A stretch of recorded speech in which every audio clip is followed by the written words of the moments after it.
तमिलनाडु से गृह मंत्री अमित शाह की प्रेस कॉन्फ्रेंस आप सुन रहे थे। एआईएडीएमके के साथ भारतीय जनता पार्टी का एक बार फिर से गठबंधन हो गया है। इसके पहले भी दोनों गठबंधन में विधानसभा का चुनाव लड़ चुकी थी, लेकिन 2024 लोकसभा के पहले दोनों ने राह अलग कर ली थी। बुरी तरह से पराजय का सामना डीएमके से करना पड़ा था, जिसके बाद 2026 के विधानसभा चुनाव के मद्देनजर एक बार फिर से ये गठबंधन हो गया है, जिसका ऐलान खुद गृह मंत्री अमित शाह की ओर से किया गया है। एक बार फिर से लौटते हैं आज के बड़े मुद्दे को लेकर। श्रेय लेने की सियासत इस देश में देखने को मिल रही है। तहव्वुर राणा को लेकर, जो देश का सबसे बड़ा दुश्मन है, भारतीय जनता पार्टी और कांग्रेस पार्टी में ये जो बयानों का दौर जारी है, उसने यकीनन हर किसी को स्तब्ध करके रख दिया हुआ है। तमाम मेहमान हमारे साथ जुड़े हुए हैं। अपनी बात आप पूरी कर लीजिए, उसके बाद मैं आऊंगी। चरण सिंह सापरा जी हाथ उठा रहे हैं, जल्दी से। मैं बोलिए। हाँ,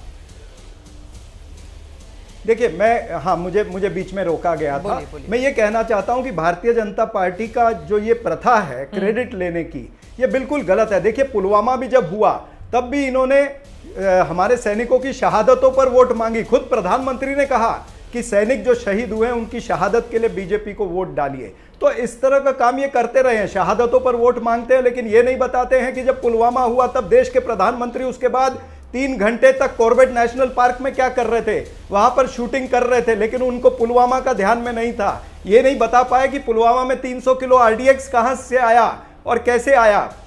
ये नहीं बता पाए कि गवर्नर जो है और जो हमारे आर्मी के ऑफिसर थे, उन्होंने 1 दिन 2 दिन पहले लिखा था कि आर्मी को एयरलिफ्ट किया जाए, तो सरकार ने क्यों नहीं इजाजत दी एयरलिफ्ट करने की। ये तमाम सारे प्रश्न। डीवाईएसपी देवेंद्र सिंह जिसको पकड़ा गया था, वो देवेंद्र सिंह आज क्या है, उससे क्या खुलासे हुए हैं पुलवामा के बारे में। और एक व्यक्ति ताहिर अहमद मीर, उसके क्या रिश्ते थे, जो बीजेपी का चुनाव भी लड़ा है और डीवाईएसपी के साथ में पकड़ा गया था। एमएलए का चुनाव लड़ने वाला व्यक्ति आतंकियों के साथ जुड़ा हुआ है और अब बीजेपी की टिकट पर लड़ रहा है। आपने अहम सवाल उठाए हैं, बीजेपी उसका जवाब देगी। और भी खास मेहमान जुड़े हुए हैं, जल्दी जल्दी सभी की टिप्पणी ले लेती हूँ। राजनीतिक मेहमानों के पास जाऊंगी, उसके पहले वैभव सिंह जी हमारे साथ जुड़े हुए हैं। वैभव, सीधे आपका रुख करते हुए, ये जो क्रेडिट लेने की मौजूदा वक्त में सियासत देखने को मिल रही है, क्या वजह है इसके पीछे?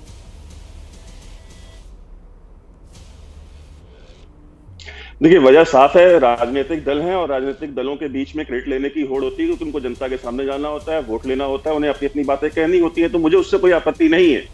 मेरी जो आपत्ति है वो इस बात से है कि आप इतिहास को किस तरह से आप उसके ऊपर जो है पानी डाल करके आप उसको साफ कर सकते हैं। कुछ ऐतिहासिक तथ्य हैं जो आपकी दर्शकों को और इस देश की जनता को मालूम होने चाहिए कि जब 26/11 का हमला हुआ तो उसमें जो तहव्वुर राणा का जो रोल था उसके बारे में बहुत बातें हो चुकी है, सबको पता है। तहव्वुर राणा जो बताने वाला है वो क्या बताने वाला है, वो ये बताएगा कि भारत में वो कौन लोग थे जो उसको बार बार भारत का वीजा दे रहे थे, वो कौन लोग थे जो डेविड कोलमैन हेडली एके दाऊद गिलानी को मुंबई में ऑफिस स्टैब्लिश करने की परमिशंस दे रहे थे, और वो कौन लोग थे जो भारत में रह करके इस पूरे, क्योंकि कोई भी आतंकवादी हमला अगर होता है तो बिना ग्राउंड के सपोर्ट पे नहीं हो सकता, इतना बड़ा आतंकवादी हमला। तो ये बताएगा कि उसको कहां से समर्थन प्राप्त था यहाँ पे। तो ये भी बता सकता है उसमें बहुत सारे लोग जीवित होंगे, हो सकता है बहुत सारे लोग जीवित ना भी हों, लेकिन उनके नाम सामने आने जरूरी है।